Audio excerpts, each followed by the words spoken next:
सबरी की साधना। सबरी भगवान राम की परम भक्त थी। वह सबर जाति की एक भोली भाली लड़की थी। सबर जाति के लोग देखने में बहुत ही कुरूप होते हैं, लेकिन सबरी इतनी कुरूप थी कि सबर जाति के लोग भी उसका तिरस्कार करते थे। सबरी के माँ बाप को सबरी के विवाह की बहुत चिंता होती थी। वे दिन रात बस इसी चिंता में डूबे रहते थे कि आखिर सबरी के वैवाहिक जीवन का क्या होगा। आखिरकार सबरी के माता पिता को सबर जाति का एक विवाह योग्य लड़का मिल गया। माता पिता के रात्रि में सबरी का विवाह कर उसे रात्रि में ही विदा कर दिया। उन्हें डर था कि कहीं लड़का सबरी को देखकर विवाह के लिए इनकार न कर दे। सबरी अपने पति के साथ रात्रि में ही निकल गई। आगे आगे सबरी का पति चल रहा था और पीछे पीछे सबरी। चलते चलते वे दंडकवन में आ पहुँचे। वहाँ उन्हें सुबह हो गई। लड़के ने सोचा, देखूं तो सही मेरी स्त्री कैसी दिखती है। लड़के ने पीछे मुड़कर देखा तो सबरी की कुरूपता देखकर वह डर गया। उसे लगा यह तो कोई राक्षस कुल की है जो मुझे यही खा जाएगी। यह सोचकर लड़का सबरी को वही छोड़कर भाग गया। अब सबरी दंडकवन में अकेली रह गई। वह पीहर से तो आ गई थी, लेकिन उसे अपने ससुराल का कोई पता न था। अब सबरी जाए तो कहाँ जाए। दंडकवन में रहने वाले ऋषि सबरी को अछूत मानकर उसका तिरस्कार करने लगे। उसी वन में मतंग नाम के एक ऋषि महात्मा रहते थे। मतंग ऋषि को सबरी पर दया आ गई। उन्होंने सबरी पर कृपा कर उसे अपने आश्रम में रहने के लिए शरण दे दी। दूसरे ऋषि मुनियों ने जब यह सब देखा तो उन्होंने इस बात का बहुत विरोध किया कि उन्होंने एक कुरूप और अछूत जाति की लड़की को अपने आश्रम में शरण दे दी। लेकिन मतंग ऋषि ने किसी की भी एक ना सुनी। उन्होंने प्रेम से सबरी के सर पर हाथ रखा और कहा, बेटा तुम घबराओ नहीं। जैसे कोई पुत्री अपने माँ बाप के पास रहती है, वैसे ही तुम मेरे पास रह जाओ। सबरी अब खुशी खुशी मतंग ऋषि के आश्रम में रहने लगी।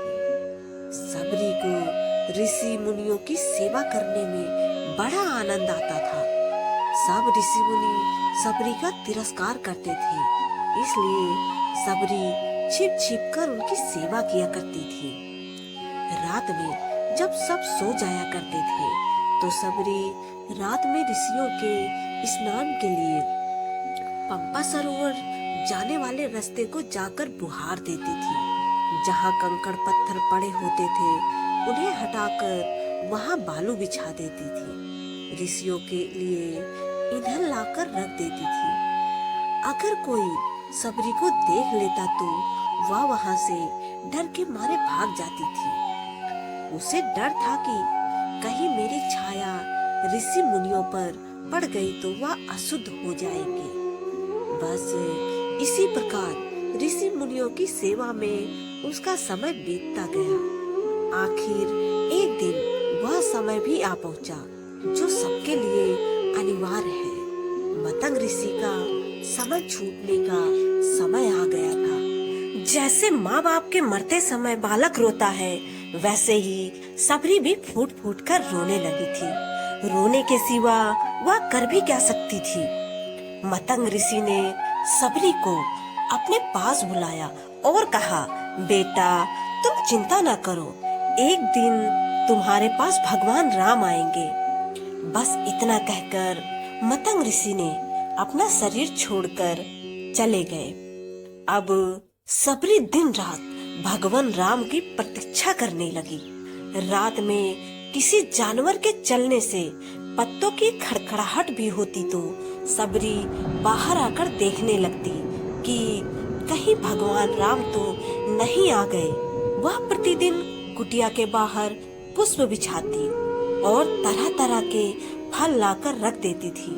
फलों में भी बढ़िया बढ़िया फल राम जी के लिए चख कर रख देती थी। फिर राम जी नहीं आते तो अगले दिन फिर नए फल ले आती। राम जी को भोजन कराने का उसके मन में बहुत उत्साह था। प्रतीक्षा करते करते एक दिन सबरी की साधना सफल हुई। मतंग ऋषि के वचन सत्य हुए। भगवान राम सबरी की कुटिया में पधारे। कई बड़े बड़े ऋषि मुनियों ने भगवान राम से उनके आश्रम में चलने के लिए प्रार्थना की, लेकिन भगवान राम केवल सबरी की कुटिया में आए। जैसे सबरी को भगवान राम से मिलने की तीव्र इच्छा थी, ठीक वैसे ही भगवान राम को भी सबरी से मिलने की उत्कंठा थी। भगवान राम सबरी की कुटिया में पहुंचे।